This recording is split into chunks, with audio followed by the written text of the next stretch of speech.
इस वक्त हमारे साथ मौजूद हैं झारखंड के वित्त मंत्री रामेश्वर उरांव जी। झारखंड में पिछले कुछ दिनों से लगातार ईडी अनेक जगहों पर छापेमारी कर रही है। आईएएस पूजा सिंघल निलंबित भी हो चुकी है। तमाम मुद्दों पर हम बातचीत करेंगे। वित्त मंत्री जी, आईएएस पूजा सिंघल निलंबित हो गई, अब नए नए जगहों पर लगातार ईडी कार्रवाई कर रही है, किस रूप में आप इसको देखते हैं? हम एक लाइन में बोलेंगे, भ्रष्टाचार और भ्रष्टाचार में लिप्त लोगों के खिलाफ ईडी कार्रवाई करे या सीबीआई कार्रवाई करे या एसीबी, राज्य में एसीबी है वो कार्रवाई करे, उस पर बहुत ज़्यादा कमेंट करने की ज़रूरत नहीं है। ये सामान्य कार्य है इन संस्थाओं का। हाँ, लेकिन कोई इन संस्थाओं का दुरुपयोग नहीं करे। कोई सरकार के अधीन होती इन संस्थाएं, तो कोई भी सरकार को इन संस्थाओं को खराब करने का काम नहीं करना चाहिए। इनका उपयोग राजनीतिक हथियार के रूप में नहीं होना चाहिए।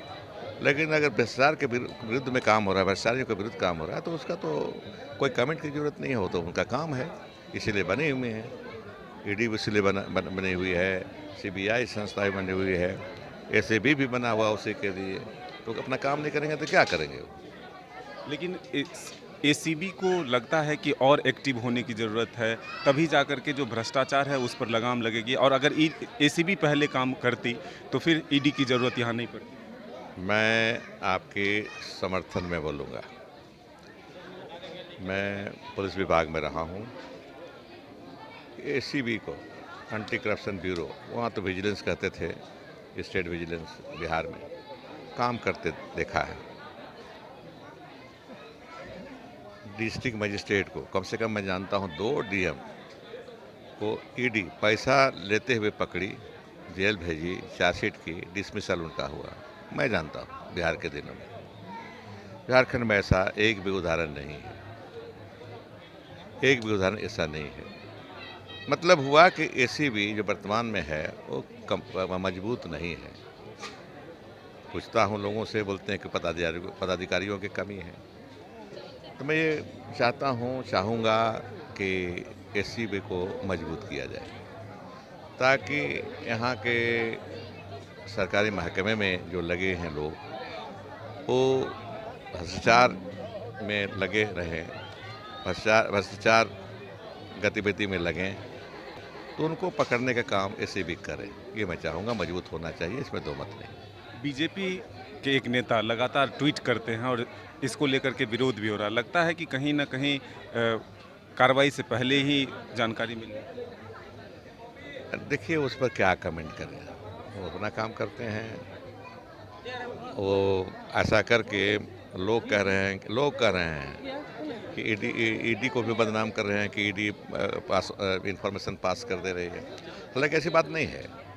ईडी सीबीआई किसी को, मेरी जानकारी, मैं वर्किंग जानता हूँ उसका, है ना, वो किसी को कोई इन्फॉर्मेशन पास ऑन नहीं करती ये संस्थाएं। लेकिन कन्फ्यूजन होता है और कोई कमेंट नहीं करना चाहूँगा कि उसका क्या अपने स्वतंत्रता है, किसी व्यक्ति की क्या कर रहे हैं नहीं कर रहे हैं, उस पर कोई कमेंट नहीं मेरा। बीजेपी ये दावा कर रही है कि सरकार के शीर्ष तक ये जांच पहुंचेगी। नहीं, वो बेकार की बात है। अरे वो बैठ करके आंख बंद करके मुंह खोल दें और कहें कि सब यहाँ चोरे हैं, और देश के मंत्रियों से लेकर यहाँ के सभी मंत्री चोर भ्रष्ट हैं, ये कोई मतलब हुआ? कोई मतलब नहीं है। एक आखिरी सवाल, कब तक आप लोग मिल बैठकर राज्यसभा के लिए तय कर लेंगे? नहीं, वो तय होगा। ये हम लोग का यहाँ नीचे के स्तर पर नहीं होगा, वो ऊपर तय होगा। वो देखिए ऊपर। तो ये रामेश्वर उरांव जी थे, जिनका साफ तौर पर कहना है कि भ्रष्टाचार को रोकने के लिए एसीबी को और मजबूत करना होगा, ताकि राज्य में जो भ्रष्टाचार बढ़ रहे हैं उस पर लगाम लगाया जा सके। और ईडी से पहले अगर एसीबी कार्रवाई करती तो और अच्छा होता। और राज्यसभा चुनाव को लेकर के ऊपर के जो नेता यानी आला कमान फैसला लेगी, जो भी फैसले होंगे वो सबको मानना होगा। अपने सहयोगी संजय के साथ मदन सिंह, न्यूज़ 22 को, रांची।